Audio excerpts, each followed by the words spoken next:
Grumpy Monkey.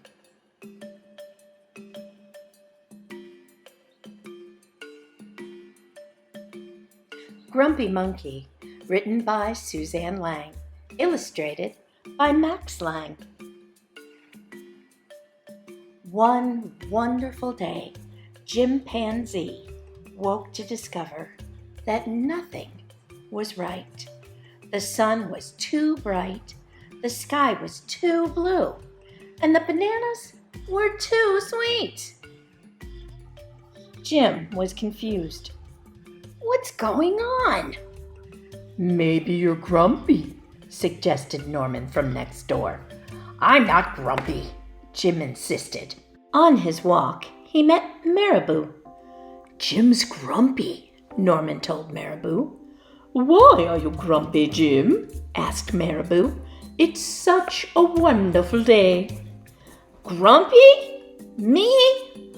I'm not grumpy, said Jim. But look at how you're standing, Marabou said. It's true, said Norman. You're all hunched.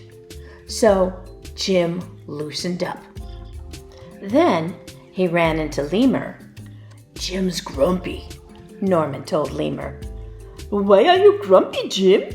Asked Lemur. It's such a wonderful day. Grumpy? Me? I'm not grumpy, said Jim.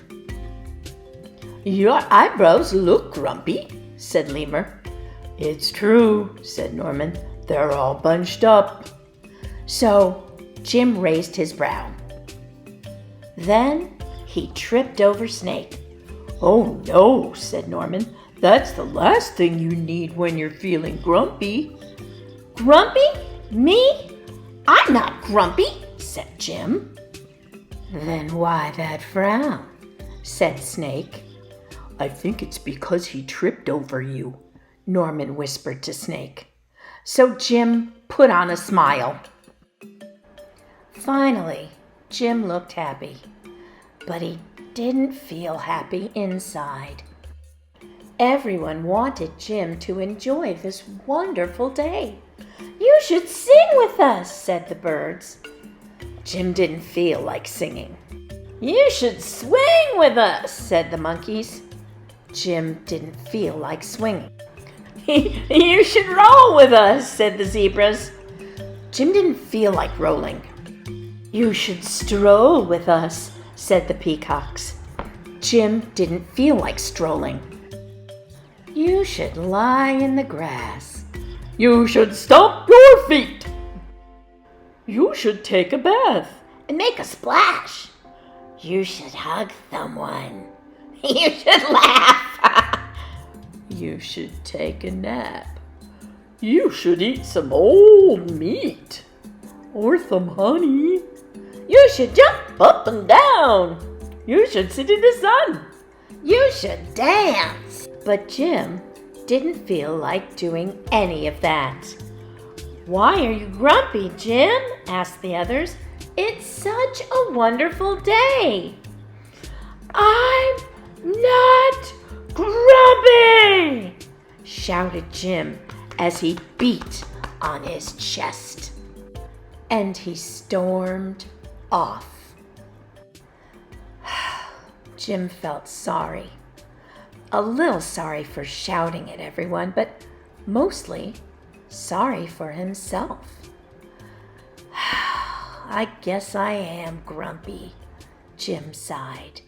And just as he was starting to feel really sad, he came upon Norman.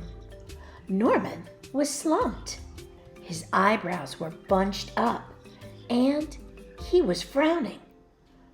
What's the matter? Are you grumpy?